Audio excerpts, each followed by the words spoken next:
Hand off to Kenneth Walker, up the middle. Kenneth Walker on his feet at the 20, cuts outside left at the 25, on his feet at the 30. He's going to break away. Kenneth Walker's going to go all the way. First time seeing football, I knew this is what I wanted to do. After the ball snap and I get the handoff, I just let instincts take over, to be honest. Into the end zone, touchdown, MSU. I remember going to my uncle's games. He would play, but I would always want to play too. I was young. I believe I was like 4. We would always go up there, and my mom, she would take me up there. Used to cry every time she used to like take me away to go home. Wanted to play so bad. He would always be at my house, my uncle, and he would like tell me what the 2-hole, the 4-hole, and 6-hole is, like the basics of football. When I finally got to play football, that was like the most exciting time. I'm from Memphis, Tennessee. It was nice growing up in Memphis, you know. I got 3 older sisters, an older brother, and 2 younger brothers. Before school, a lot of the times I didn't even see my mom. Watch her wake up in the morning and sacrifice for us and go work, and I watched my dad at night. You know, he worked the night shift, and then the daytime he's like working out with me and like helping me be the best I can be. Well, I was working 12, 13, 14 hours a day, you know, and then had to get with him and make sure he was on point. He had been working and playing sports since 4 years old, wrestling, football, basketball, and baseball. If he do something, I want him to be the best. My dad, me and him are super close. That's my best friend. Been my best friend since I was little. I used to dread waking up in the morning to go work out. Like, I would get up early, super early. I'd run, come back, do other workouts at the house. I'm like, I did not want to do it at all. It was every day. He was on it. His dad didn't let him miss not one workout. And what his dad would do the workout first. Him seeing his dad do it with him, it was just an extra boost, you know. He said, I can do this, man. This old guy doing it, I know I can do it. He had that drive, and he didn't want to let me down, you know. Wrestling was, I think, what made Kenneth, and I tell him to this day, was wrestling. Come on, Ken. Take down. And they will get the best of Kenny, and he'd be mad, but I was like, yeah. When he got older, he won a state championship in Tennessee and everything. It was a plus. He knew what would make me like the best version of myself, so I believe that made me better in general, better at life and then better in sports. I've played a lot of different other sports, but it was always something about football that was like my favorite thing ever. Wow! When I was younger as a kid, I don't know. I didn't even know a lot about the NFL and stuff like that. I was just playing because it was super fun to me. People would ask him, who was your favorite team? And he would look at them like, what do you mean, what favorite team? And they was like, your favorite football team? And he would be like, well, I don't watch football. As I got older, my middle school, I would always like dream about playing in high school. I want to play varsity one day, things like that. When he got that mindset that he want to play football, then he got the focus like, I can do this, I want to play in the NFL. So I said, you can do it. If you just let a kid go to football practice and that's it, I don't think that's enough. If you want an edge, as a father, I think you need to work with him a little more. But when he go and get 4 or 5 reps in school because you got other kids working, you can give him 100 reps with yourself. He would always tell him, if you want to be the best, hey, you got to keep on rolling. You don't stop when everybody stops.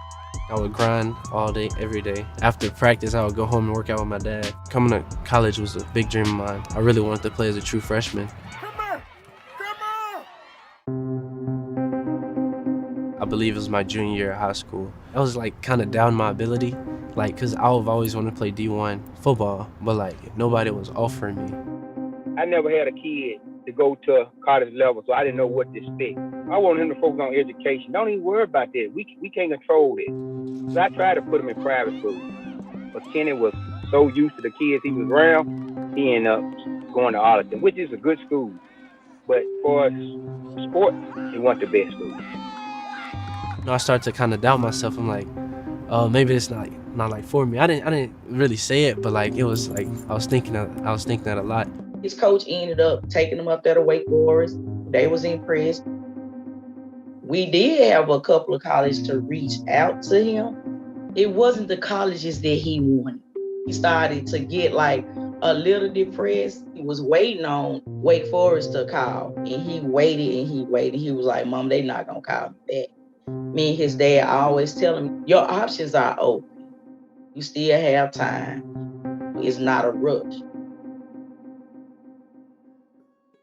Beginning of my senior year, I was feeling kind of odd. It was a Thursday night. Well, it was like 1 in. I woke up and I couldn't even like move because I was in so much pain. I heard this weeping voice like, "Mama, I can't breathe. I can't breathe." He was like literally like laying across my floor. So I rushed him to the ER. The doctor comes in and he was like, "Does he play sports or anything?" I was like, "Yes, sir, he plays football." He was like, "Well, not anymore." I looked at Kenny, he looked at me, and he was like, he just put his head down. And I was like, no, I was like, this not happening. I was like, you gonna shine this year. This your last year. The way I was feeling at that time, it was like sadness. I was like mad, like, you know what I'm saying? I just like finally started getting offers, and then that happened. They gave us a prescription and just sent us out. I talked to his dad, I said, I don't think it's getting no better because you can see it in his face. He ain't looking good. So we got to take him to the St. Jude. And they said he had blood clots in his lung.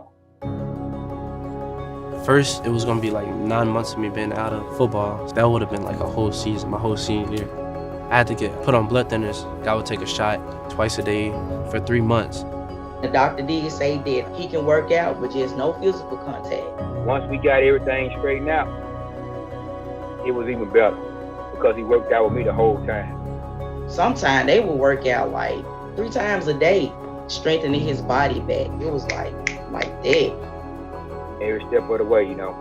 And when he hit the field, without having the camps with the school, he was in way better shape than he would have been at school. I ended up finishing up the week before the first game, and I was cleared to play. And I ended up getting a chance to play my full senior year. I started my night at Arlington High School, where there is a player who everyone needs to learn his name, remember his name, and straight up respect his name. Senior running back Kenny Walker. Touchdown, Tigers by number 9, Kenny Walker. Still on his feet. There he goes. Kenneth Walker. Kenneth Walker. Do it all. He did it all. Muscle, strength, persistence. Get him some breathing room. He's going to go all the way. One play, 94 yards. Inside the 5, into the end zone. Touchdown, MSU. And now the Spartans are just pouring it on. This dude's been unbelievable. I mean, unbelievable. This kid has shown something since transferring over from Wake Forest. Kenneth Walker, you need to learn his name. This guy's the real deal.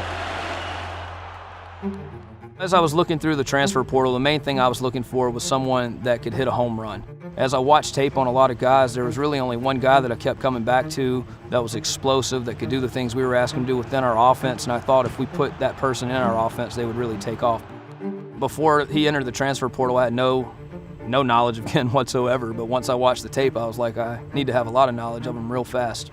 Finally got to be able to get on the call with Coach Pease and Coach Johnson. He was telling me like the ability they saw in me, like my cuts, my vision, my explosiveness and things like that, and they could also see me catching out of the backfield. And I felt like I could make a positive impact on the team and they would be able to use me. I told him the truth. I said, you know, we weren't very good last year, but I think we're 1 or 2 players away from really changing that. And he came in and he had the right attitude and he changed us right away. Gotta get 1% better every day. I'm grateful. I know I even told Coach Tuck this, like, I'm grateful that he took a chance on me. And then like when I think back, it's like, oh no, I just smile. I'm really where I want to be in life right now. Hey, y'all keep an eye on my guy 9 right here, man. It's my roommate. You know, the boy is special with the ball in his hands. Check him out. Kenneth Walker, gonna be a household name. For sure, they have Spartan. That's real. Spartan Stadium going crazy. It's been awesome to see him succeed since he's been here. He's here for a reason. He didn't come here just to take part, man. He came here to take over, and I think he's a kid that really wants to make it in the NFL and have a long career there. Sometimes you just got to let guys be them, and when he's him, he's pretty damn good. It's unbelievable, man. It's unbelievable, man. I'm just so happy for the kid. From far as when I started with him and now, I'm impressed. He's a good kid, and I think with Mel Tucker and his crew, sky's the limit for him. Let's go! On one of the videos after one of the games, he was dancing. Kenny don't dance around nobody but me, so he's happy. I get emotional with Kenny a lot because me and his dad always told him, whatever you set your mind to, you can do it. He told me one day, he was like, Mama, he said, I think it's my year this year. And I was like, it's your year every year. This is just the beginning of his journey. I think it's a blessing, and I'm grateful for how far I've come. Everything I do, I try to go hard at it, like 100%. My dad always taught me how to be a hard worker. My mom always had me being respectful. I thank them for that, and I can't ever repay them, but like, I'm gonna do everything that I can to give back to them. It's not all me, you know what I'm saying? God could take it away at any point, and if it wasn't for him or my family, I wouldn't be here today. That's like my why to do what I do.